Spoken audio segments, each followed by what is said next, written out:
नमस्कार, मैं दीपक रथ उदय India digital media की तरफ से आप सबको फिर से स्वागत कर रहा हूं।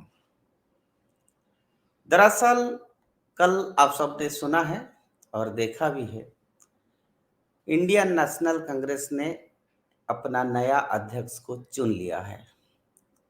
मल्लिकार्जुन खड़गे बहुत वरिष्ठ नेता कांग्रेस के हैं और मल्लिकार्जुन खड़गे के रूप में आखिरकार कांग्रेस को एक नया अध्यक्ष मिल ही गया। दिखावा के लिए सही, शशि थरूर से उनकी बड़ा टक्कर हुई, लेकिन खड़गे साहब को सोनिया गांधी का पूरे पूरे आशीर्वाद हासिल था। ऐसे में थरूर उन्हें कैसे हरा पाते? गांधी परिवार का यह आशीर्वाद पार्टी के अंदर तो काम कर गया, लेकिन क्या देश भर में ये काम आएगा? क्या मल्लिकार्जुन खड़गे कांग्रेस की नैया पार कर पाएंगे? इस बार पर चर्चा के लिए आज हमारे साथ मौजूद है हमारा वरिष्ठ अतिथिगण, जो कि वरिष्ठ पत्रकार श्री प्रदीप सौरभ जी। प्रदीप जी, आपको उदय इंडिया डिजिटल में स्वागत है। प्रदीप जी, सुन पा रहे हैं मुझे? जी जी जी। प्रदीप जी दैनिक हिंदुस्तान में पॉलिटिकल एडिटर रह चुके हैं और पिछले 30-40 साल से पत्रकारिता में उनकी बड़ा हिंदी पत्रकारिता में खास करके उनकी बड़ा दखल है। और हमारे साथ जयपुर से, राजस्थान से जुड़ रहे हैं श्री श्याम शर्मा जी, जो कि एगेन एक हिंदी पत्रकार जगत के एक वरिष्ठ पत्रकार है। राजस्थान राजनीति में और कांग्रेस के विषय में एक जाने माने नाम है।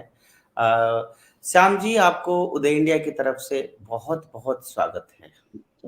धन्यवाद जी। साथ ही हमारा साथ डॉक्टर विजय खैरा है।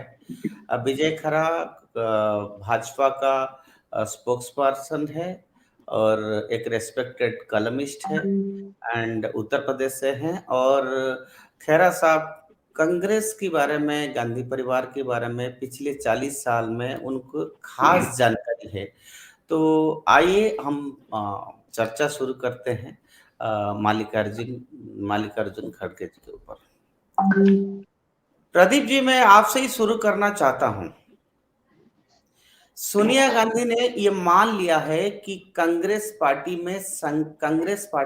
आज संकट में है, तो क्या ये संकट को दूर करने के लिए खड़गे साहब कांग्रेस के लिए संकट मोचन बन पाएंगे? क्योंकि कल जब खड़गे साहब कांग्रेस का ऑफिस में अपना टेक ओवर, उनको सर्टिफिकेट दे रहे थे जीतने का, तो सोनिया गांधी जी ने अपना वक्तव्य में बताया कि कांग्रेस पार्टी अभी एक भारी संकट में गुजर रहा है, लेकिन कांग्रेस इसको पार कर जाएगा। और मेरा विश्वास है कि खड़गे साहब इस समय पार्टी को आगे ले जाएंगे। तो प्रदीप जी, आपको क्या लगता है, क्या खड़गे साहब कांग्रेस का संकट मोचन बन पाएंगे? देखिए दीपक, सबसे बड़ी बात है कि कांग्रेस में जिस तरह से चुनाव हुआ, जी जिसको आपने कहा कि दिखावे के लिए हुआ या ना जी दिखावे के लिए हुआ, लेकिन एक चुनावी प्रक्रिया अपनाई गई जी जी और चुनाव हुआ। जी जबकि देश की अन्य राजनीतिक दल, जी चाहे भारतीय जनता पार्टी क्यों ना हो, समाजवादी पार्टी क्यों ना हो, कोई भी पार्टी हो, दक्षिण की हो, उत्तर की हो, वहां चुनाव किस तरह से होते हैं ये सबने देखा है। और कांग्रेस में ऐसा नहीं है कि ये पहली बार इस तरह से चुनाव हुआ है। सोनिया गांधी के खिलाफ भी चुनाव लड़ा गया।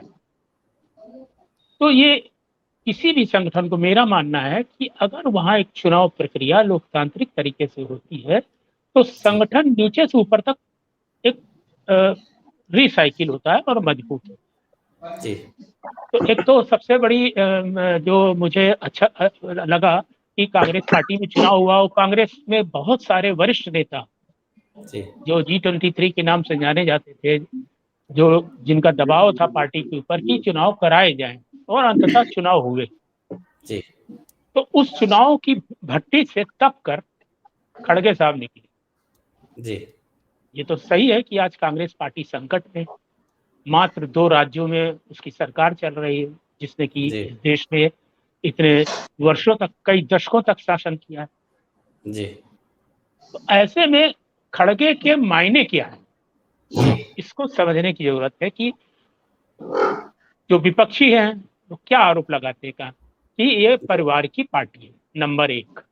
जी ये गांधी परिवार से बाहर नहीं जाते, बाप बेटा, बेटे का बेटा, बेटे का बेटा ही पार्टी है, एक एक परिवार की पार्टी है।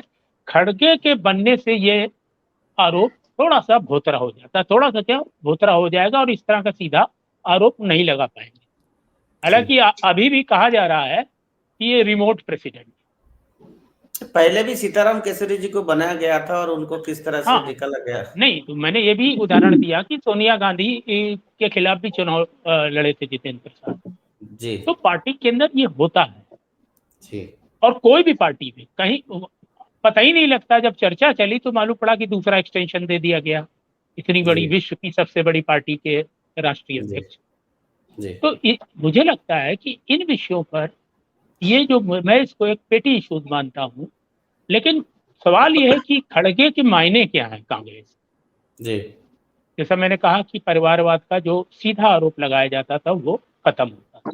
नहीं, वो दूसरा, संकट मोचन का ऐसा गुण क्या है उसके अंदर, ये नहीं नहीं, हम पे क्यों प्रश्न। नहीं संकट। देखिए, आप ये बताइए कि जिस समय भारतीय जनता पार्टी में लाल कृष्ण आडवाणी, मुरली मनोहर जोशी ऐसे कद्दावर नेता थे, और जो कि पीएम इन वेटिंग भी रह चुके थे आडवाणी जी एक बार, और उसके बाद अचानक एक प्रदेश से आने वाला व्यक्ति वो एक राष्ट्रीय विकल्प के रूप में इनको किनारे करता हुआ, आपने भी केसरी का जिक्र किया, और आपने ये जी भी देखा होगा कि गोवा वाली कार्यकारिणी में किस तरीके से क्या क्या हुआ, कैसे लोगों ने जाने से मना किया उसमें। तो ये पार्टी का आंतरिक मामला होता है, और मुझे लगता है कि बट 48 प्रदीप घंटे। जी, ये तो आपने जो कंपैरिजन कर रहे हैं गोवा का अधिवेशन में, आपने सीधा सीधा जिनके बारे में बोलना चाहते हैं, इनका और इनके तो एक जमीन आसमान का कंपैरिजन हो जाएगा। खैर नहीं श्याम जी, श्याम जी मैं आपसे ये पूछना चाहता हूँ, श्याम जी आप बताइए थोड़ा कि ये खड़गे नहीं, साहब अभी क्या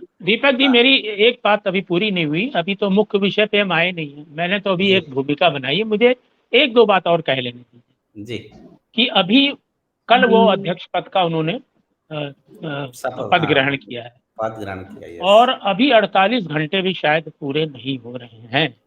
जी इसलिए 48 घंटे में मूल्यांकन मुझे लग रहा है कि थोड़ा जल्दी है। वो क्या कर पाएंगे, क्या नहीं कर पाएंगे, कितना रिमोट है, कितना रिमोट नहीं है, कितना उनके अंदर सांगठनिक क्षमता है, वो इन चीजों का प्रदर्शन कैसे कर पाते हैं, इसके लिए जी थोड़ा वक्त लेकर बहस की जानी चाहिए। जी जी दीपक जी। श्याम जी आप बताइए, प्रदीप जी कह रहे हैं कि अभी 48 घंटा सिर्फ हुई है, लेकिन आपको क्या लग रहा है उनकी कैपेसिटी कैपेबिलिटी पर, क्या आपको लगता है वो खड़े उतरेंगे सोनिया गांधी की जो इच्छा है? देखिए प्रदीप जी, ये बात तो सही है कि वो जिस तरह से चुन करके आए हैं और जिस स्थान से आए हैं, वो मजदूर के बेटे हैं। वो कहते हैं, जिस प्रकार से प्रधानमंत्री कहते हैं कि मैं चाय वाले का बेटा हूँ, चाय बेच करके सामने आया हूँ, तो वो भी जी कहने लगे कि मैं मजदूर का बेटा हूँ, और मैं उस छोटी सी जगह से ब्लॉक अध्यक्ष से आज राष्ट्रीय अध्यक्ष बन पाया हूँ। और ये बात है, लोकतांत्रिक तरीके से अगर कोई व्यक्ति बन के आता है, जो गांधी परिवार का जिस तरह से कांग्रेस के आरोप लगता था कि एक बिना गांधी परिवार के बन नहीं सकता, तो गांधी परिवार ने इस बार पर्दे के पीछे से तो भूमिका निभाई, लेकिन पर्दे के बाहर आकर के नहीं दिखाया कि हमारा व्यक्ति कौन है। लेकिन जी देखिएगा, एक बात मैं कह सकता हूँ कि बिल्लारी की जो सभा हो रही थी, राहुल गांधी ने एक प्रत्याशी को बुलाया, दूसरे प्रत्याशी को नहीं बुलाया, तो ये तो सही कर दिया कि मैं हम किसके तरफ है, ये तो वहां पर सार्वजनिक रूप से करके दिखाया। तो ये बात जी सही है कि देखिए, उन्होंने आते ही स्टैंडिंग कमेटी बना दी है, 47 लोग शामिल किए गए हैं। तो ये मान के चलिएगा कि खड़गे साहब इंडिविजुअल स्तर पर कोई निर्णय नहीं कर पाएंगे। जैसा उन्होंने स्टैंडिंग कमेटी बनाई, अब स्टैंडिंग कमेटी को अधिकार होगा कि वो मसला रखेंगे और वो निर्णय वो स्टैंडिंग कमेटी करेगी। और स्टैंडिंग करेक्ट। कमेटी में निश्चित रूप से कहेगा कि सोनिया गांधी भी है, राहुल गांधी भी है, मनमोहन सिंह भी है, और बाकी के लोग भी हैं। लेकिन इस बार पहली बार हुआ है कि हुड्डा को नहीं रखा गया इसमें, जो हुड्डा और उनके बेटे को भी नहीं रखा गया, और शशि थरूर को भी नहीं रखा गया। और G23 की जो बात हो रही थी, G23 के लोगों को किसी को शामिल नहीं किया गया। लेकिन खड़गे जब चुनाव लड़े थे, मनीष तिवारी और आनंद शर्मा दोनों प्रस्तावक बने थे इनके। ये एक अच्छी बात हुई थी कि हम विरोध करते हैं लेकिन हम इनके समर्थन करते हैं। शशि थरूर का उन्होंने समर्थन नहीं किया था, और शशि थरूर ने लेकिन जिस तरह का वोट लेकर के ये तो दिखाया कि वो किस तरह की स्थिति रखते हैं, 1000 से अधिक वोट का लाना। क्योंकि देखिएगा, सोनिया गांधी जी चुनाव लड़ी थी तो जतिन प्रकाश केवल 92 वोट लेके 90 करीब वोट लेके आए थे। तो यहाँ तो देखिएगा 9000 में से अगर 1042 वोट ले जाते हैं और 400 से अधिक वोट निरस्त हो जाते हैं, तो एक चिंता का विषय तो है कि इस पार्टी में भी ऐसे लोग हैं वोट डालना नहीं आता। तो ये दिखेगा कि जिस प्रकार से राज्यसभा में ट्रेनिंग दी जाती है तो उसका मतलब ट्रेनिंग भी दी जानी चाहिए थी। तो अब खड़गे देखिएगा उनके राष्ट्रीय अध्यक्ष बन गए हैं। अब उनके सामने चुनौती निश्चित रूप से है। एक तो यह है कि सबसे पहले तो वो अपने सारे पदाधिकारियों ने इस्तीफा दिया, एक अच्छी बात है, एक अच्छी परंपरा रही कि अब अपने तरीके से हम नए राष्ट्रीय कार्यकारिणी के सदस्य भी बनेंगे और पदाधिकारी बनेंगे और प्रभारी भी बनेंगे। सारे प्रभारी चेंज हो गए। लेकिन हम वो ही कह रहे हैं कि देखिए अब हिमाचल के चुनाव की प्रक्रिया चल रही है, वोटों वहां पर करीब करीब अंतिम है, और फिर उसके बाद चुनाव प्रचार, सबसे पहले हिमाचल का चुनाव होगा। तो सबसे पहले तो जीत हार का फैसला खड़गे जी के नेतृत्व में हिमाचल का होगा। हिमाचल में किस तरह की स्थिति बनेगी, कुछ नहीं करेगी, है अलग अलग तरह की। उसके बाद गुजरात चुनाव आएगा, जहां पर कि आपको सीधे तौर पर नरेंद्र मोदी और अमित शाह को चुनौती देने जाना है। हमारे मुख्यमंत्री जी पहले से चल दिए हैं। देखिएगा वहां जैसे खड़गे साहब ने शपथ ली, मुख्यमंत्री जी हमारे सीनियर ऑब्जर्वर है, क्योंकि हमारे यहाँ से आते थे रघु शर्मा जी, उन्होंने इस्तीफा दे दिया, वो तो गए नहीं है। मुख्यमंत्री जी कल से 4 दिवसीय दौरे पर जा रहे हैं वहां पर, और प्रधानमंत्री जी भी वहां आने वाले हैं। तो हमारे वहां पर मुख्यमंत्री जी, क्योंकि हमारे यहाँ सबसे बड़ा मसला तो राजस्थान का पेचीदा बना हुआ है। 3 लोगों के खिलाफ कार्रवाई के लिए अनुशासन समिति को मामला विचाराधीन है। ये खुद पर्यवेक्षक के रूप में आए थे राजस्थान। अब क्योंकि इन्होंने रिपोर्ट के आधार पर अनुशासन समिति जो प्रशंसा करेगी और उसके आधार पर निर्णय भी होगा। और हमारे यहाँ पे प्रदेश अध्यक्ष का निर्णय का प्रस्ताव तो गया हुआ है, मुख्यमंत्री के निर्णय का प्रस्ताव वापस से जाना होगा और यहाँ पे बैठक होनी है। तो हमारे राजस्थान का पेचीदा मुद्दा है, उसको किस प्रकार से सुलझाएंगे, वो सबसे बड़ी चुनौती सामने आएगी कि आप उसको सुलझाओगे तो देश में एक नजीर पेश करोगे। अगर कार्रवाई करते हो तो निश्चित तो लगेगा कि खड़गे साहब की चल रही है और वो कुछ करने की परिस्थिति में आ रही है। फिर उसके बाद आने वाले समय में देखिएगा कर्नाटक का चुनाव आएगा, जो उनका खुद का प्रदेश है। ये कर्नाटक से देखिए, वहां से 6 दक्षिण क्षेत्र से अब तक 5 पहले बन चुके हैं राष्ट्रीय अध्यक्ष, और ये 6ठे हैं, जिसमें नरसिंहा राव प्रधानमंत्री भी रहे, नीलम संजीव रेड्डी बने थे, वो राष्ट्रपति तक गए। कामराज ने देखिए इंदिरा जी से लड़ाई लड़के 2 पार्टी विभाजन भी हुआ था उस वक्त। तो वहां के क्षेत्र के लोग ठीक है, और उनको भाषा का ज्ञान तो है। जिस प्रकार से इन्होंने पहले ही आते ही कहा कि हम उदयपुर रेजोल्यूशन जो हमने पास किया है, उदयपुर के घोषणा पत्र को हम कड़ाई से लागू करेंगे। तो अब देखिएगा, खुद बुजुर्ग हैं, 80 साल से अधिक के हैं, लेकिन उन्होंने कहा कि जो सोनिया गांधी ने तय किया है, और राहुल गांधी की आधी से ज्यादा टीम दिखेगी, क्योंकि 50 साल से कम के लोग टिकट भी लेंगे और पार्टी के संगठन में भी सक्रिय दिखेंगे। तो देखिए, बहुत बुजुर्गों को है चिंता का विषय उनके साथ है, क्योंकि हमको टिकट मिलेगा या हम पार्टी में सक्रिय रूप से काम कर पाएंगे नहीं कर पाएंगे। तो है, खुद बुजुर्ग होने के नाते उन्होंने जिस प्रकार से कल कहा है कि हम, सोनिया गांधी ने जो संकल्प लिया है, पार्टी को मजबूत भी बनाएंगे, कार्यकर्ताओं को हम महत्व भी देंगे, और जिस तरह की स्थिति जो बनी हुई देश में, इससे ज्यादा कमजोर स्थिति कांग्रेस की होने वाली नहीं है। क्योंकि 2 राज्यों में तो 2 राज्यों में सरकार है, 2 राज्यों में मिली जुली सरकार है इनकी। तो आने वाले आपके पास आते हैं, मैं डॉक्टर खेरा से जानना चाहता हूँ, खेरा साहब, आपको क्या लग रहा है कि जो चुनौती है, 2 राज्यों की इलेक्शन है, राजस्थान में ऐसा संकट है, इस स्थिति में खड़गे साहब किस तरह से डिसीजन ले पाएंगे? सबसे पहले तो मैं खड़गे साहब का चुनाव कैसे हुआ, वो कैसे अध्यक्ष बने, इसकी पृष्ठभूमि पर 1 मिनट बताना चाहूंगा। ये पहला वाकया नहीं है या पहला मौका नहीं है कि कांग्रेस परिवार से पहले अध्यक्ष पहले ना बने हों। शुरू की बात छोड़ दीजिए, नेहरू जी के समय डेवर भाई पटेल वगैरह बने, लेकिन मेन बात है इंदिरा गांधी के समय की। जब इंदिरा गांधी नहीं पावर में रही तो उन्होंने देवकांत बरुआ को अध्यक्ष बनाया था। मुझे याद है, हम देख नहीं पाया, एक आध बात इधर उधर हो सकती है। तब उन्होंने एक बात कही थी, Indira is India, India is Indira. जो पूरे हिंदुस्तान में का विश्व भर में एक अजीब सा मजाक सा बना जिसका, और बराबर अपनी बात पर डटे रहे, Indira is India, India is Indira. मतलब ये कि ऐसा अध्यक्ष बनाने का कोई मतलब था क्या उस समय? क्या वो चुने हुए तो नहीं थे, फिर भी इसलिए कि वो पूरी तरह से उस समय चरणों के शरणार्थी थे इंदिरा जी के। वही स्थिति इनको, अगर ये कोई संघर्ष का समय है कांग्रेस पार्टी के लिए, उत्तर प्रदेश जैसे बड़े प्रदेश में 402 में 2 विधायक जिताने वाली पार्टी है ये, जिससे कई पार्टियां छोटी छोटी ज्यादा विधायक जिता गई, और फिर ये शक्ति में आने का, केंद्र में शक्ति में पावर में आने का ख्वाब देख रहे हैं। उस समय भी ये संघर्षशील अध्यक्ष नहीं चुन सके। इनकी चॉइस क्या थी? गहलोत साहब, अशोक गहलोत ही 10 जनपद की चॉइस थी, क्योंकि जिस दिन से यूथ कांग्रेस के जनरल सेक्रेटरी थे उस दिन से आज तक वो सरेंडर हैं नेहरू परिवार के आगे, और आज भी हैं।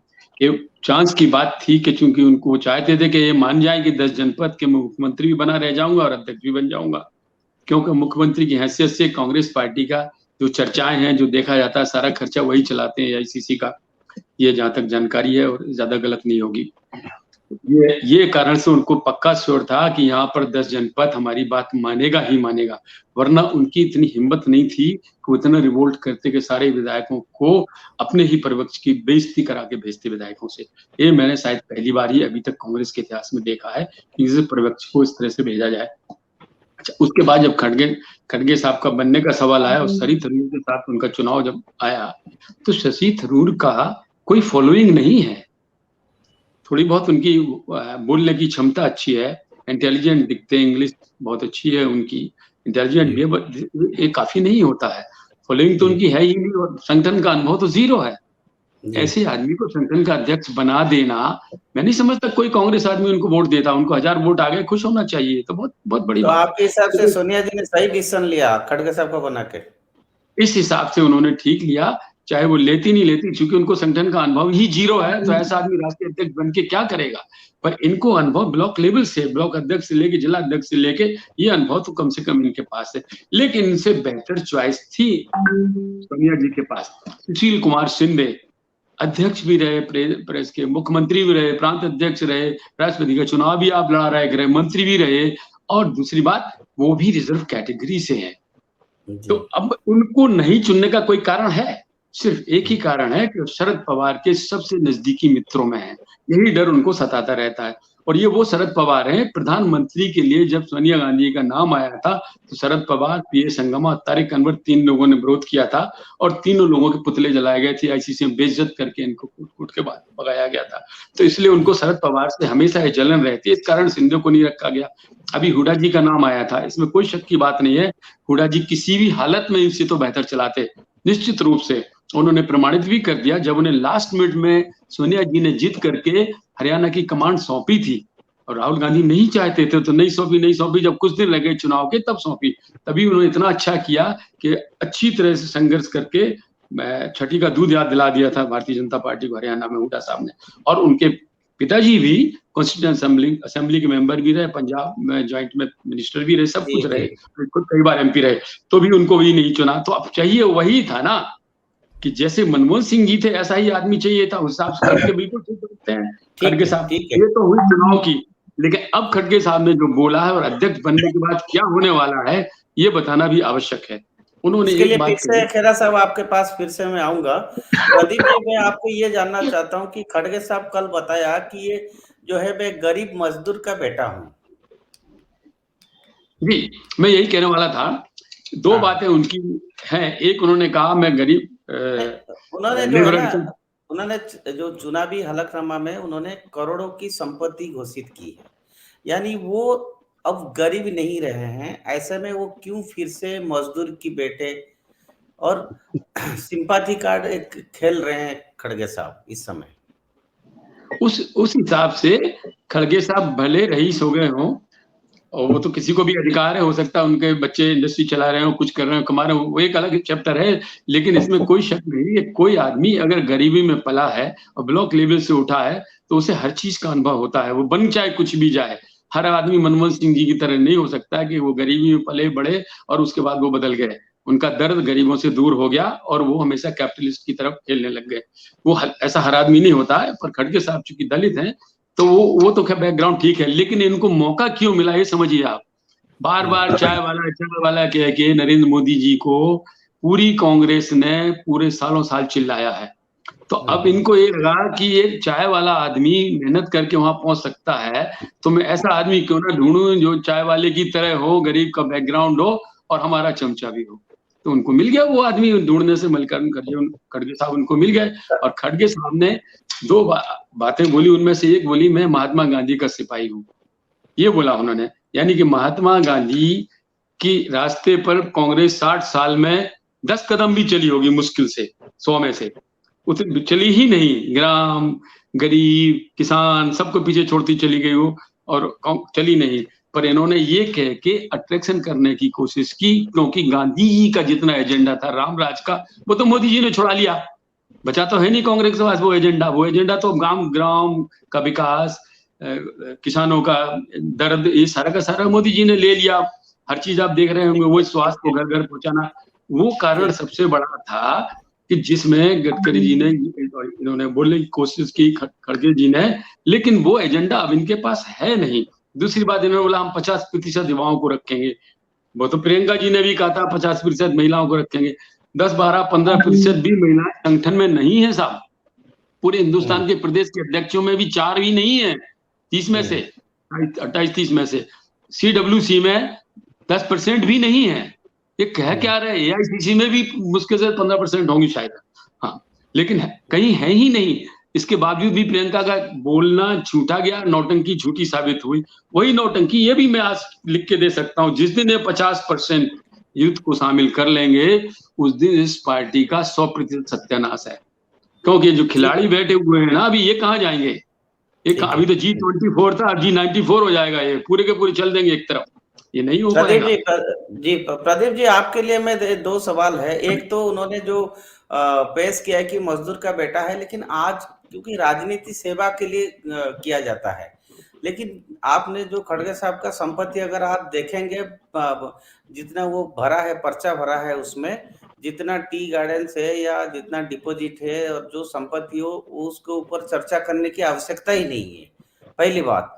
दूसरा, कांग्रेस ने उनको ये इसलिए चुना कि वो दलित है, और उनकी जो दलित वोट है, मैं समझता हूं कि वो कर्नाटक तक ही सीमित है।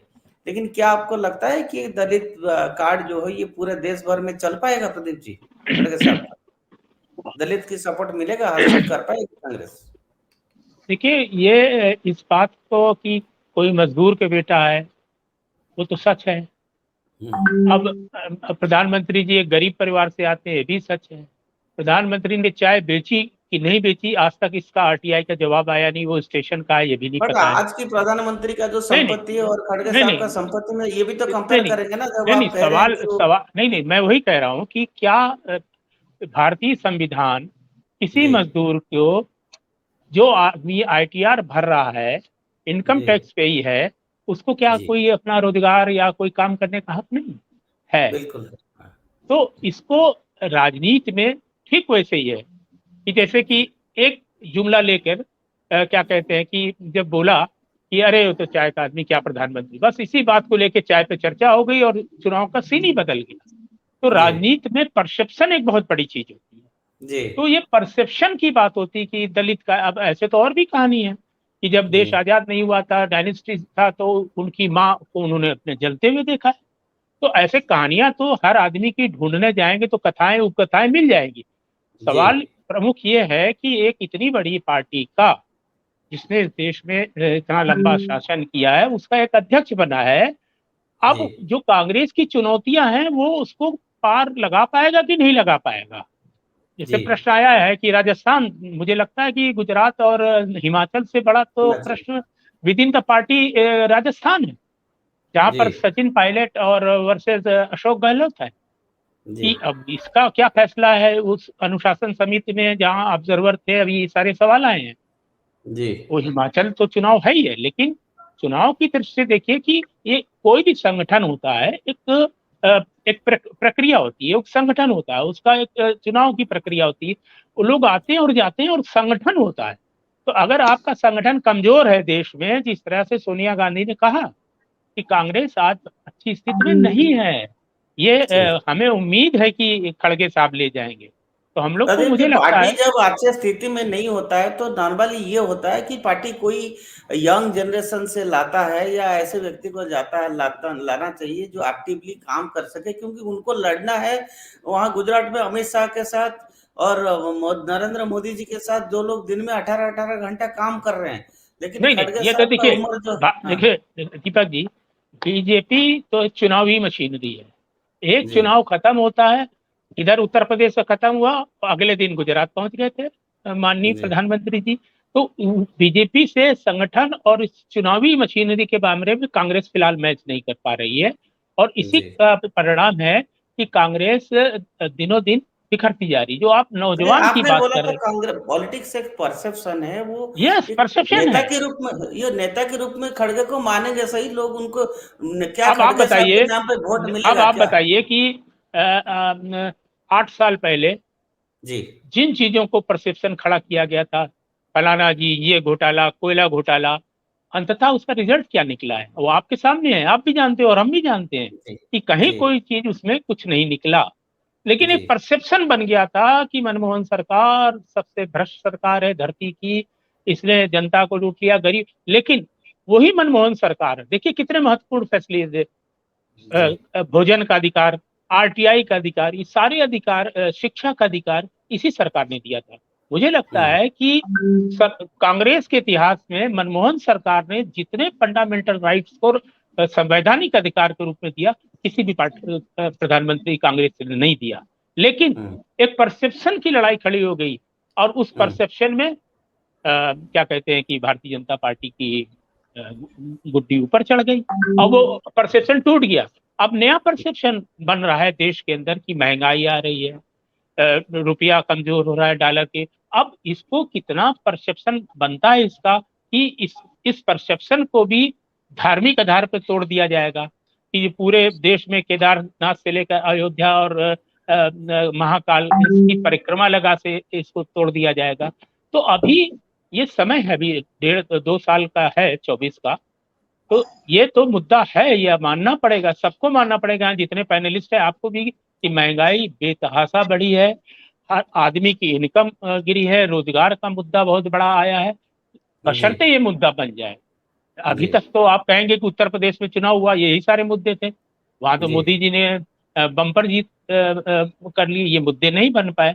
लेकिन लंबे समय तक मेरा मानना है कि जी मुद्दे जो होते हैं उनकी अनदेखी या दूसरे कारणों से उनको नहीं ढका जा सकता। मुद्दे बिल्कुल कभी ना बिल्कुल कभी अपने रूप में सामने आते हैं। बिल्कुल। प्याज के लिए दिल्ली में सरकार गया था, वहां बिजली सड़क पानी के लिए मध्य प्रदेश में उनका सरकार गया था, ये तो है ही इतिहास में। वीरभद्र सिंह चले गए थे। चले गए थे।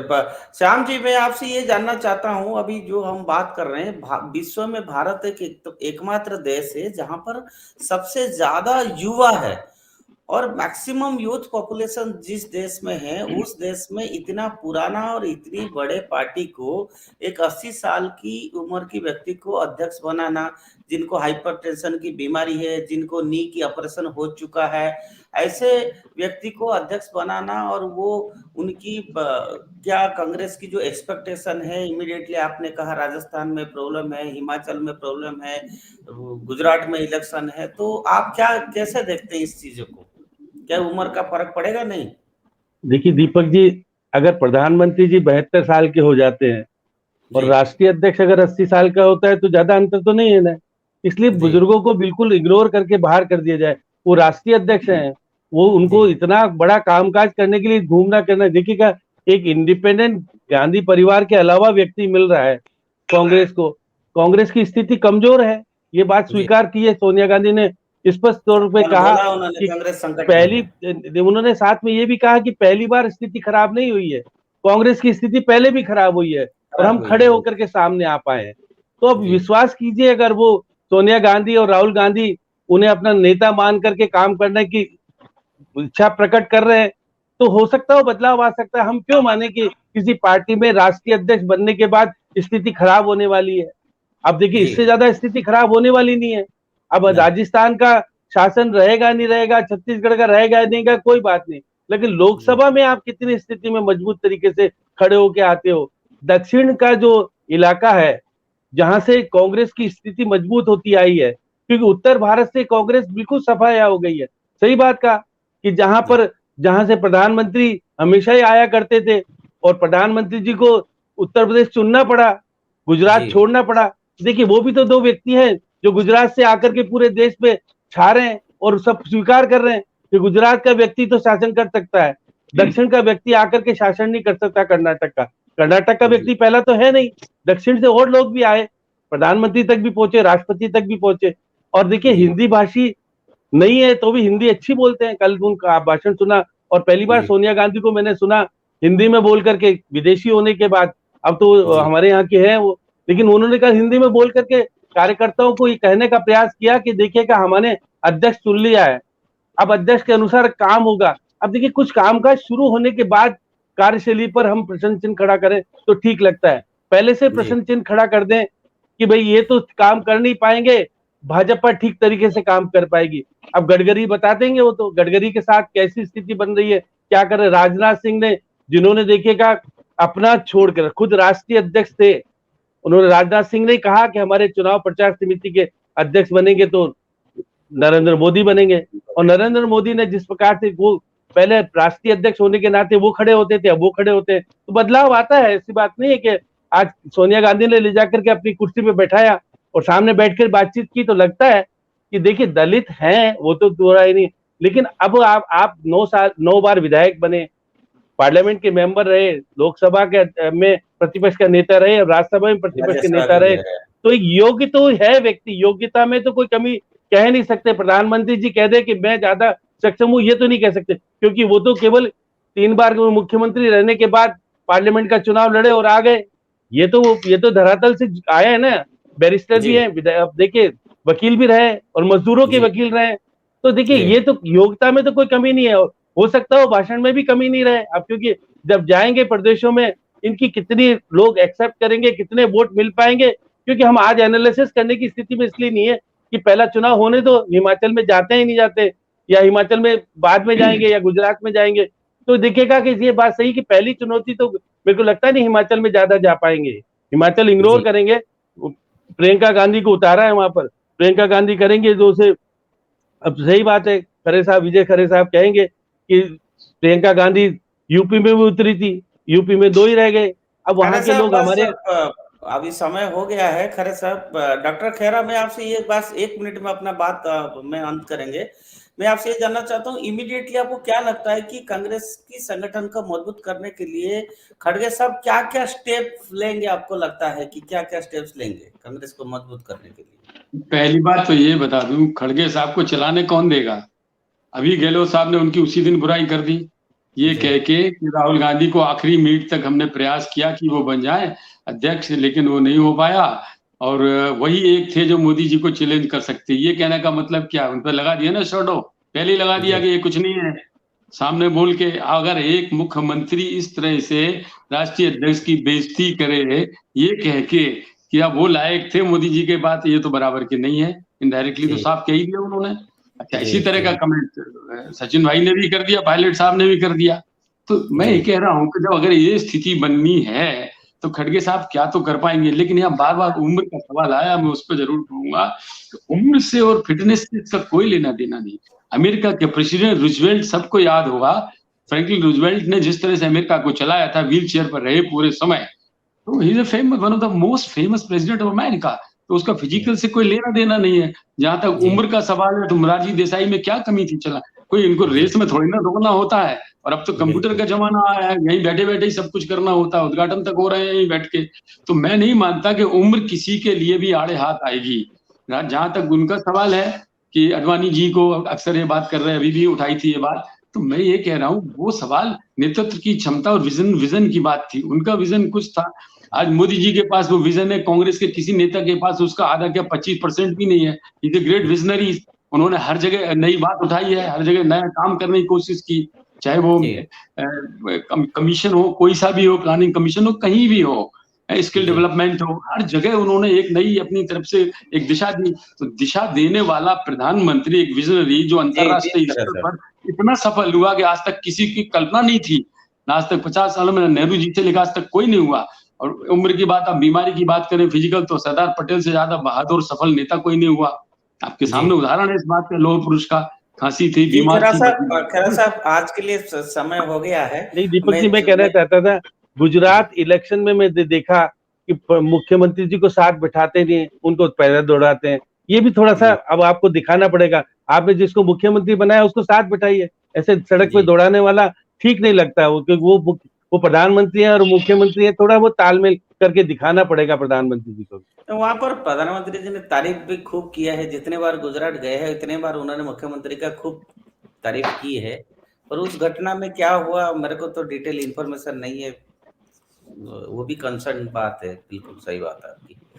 तो आज की चर्चा हम यही अंत करते हैं, और हम जो हमारे एक्सपर्ट्स है, हमारा सारे अतिथिगण, उनकी बातों पे लगता है कि खड़गे साहब जो है he was the best choice for Congress party. उनकी दलित कार्ड है और उनके एक संगठन में लंबा अनुभव है, और सोचते हैं कि वो कांग्रेस के लिए कुछ कर पाएंगे, यही मान के चलते हैं। बाकी जनता तो जनार्दन होता है, और जनता का जो रेस्पॉन्ड कैसे है ये 2 इलेक्शन में पता चल जाएगा, एक तो गुजरात और दूसरा है हिमाचल प्रदेश। और तीसरा जो श्याम जी ने बताया कि आज जो राजस्थान में जो अभी प्रॉब्लम है, अशोक गहलोत साहब ने जो बोला है उस पे, और जो राजस्थान संगठन में जो प्रॉब्लम चल रहा है, मुख्यमंत्री पद को लेकर जो प्रॉब्लम चल रहा है, उसके ऊपर ये आगे आने वाला दिन में पता चलेगा। आज के लिए इतना ही। और मैं उदय इंडिया परिवार की तरफ से हमारा अतिथि प्रदीप जी, आपको बहुत बहुत धन्यवाद। श्याम जी आपको बहुत बहुत धन्यवाद। खेरा साहब, डॉक्टर खेरा साहब, आपको भी उदय इंडिया परिवार की तरफ से, डिजिटल की तरफ से बहुत बहुत धन्यवाद। उसका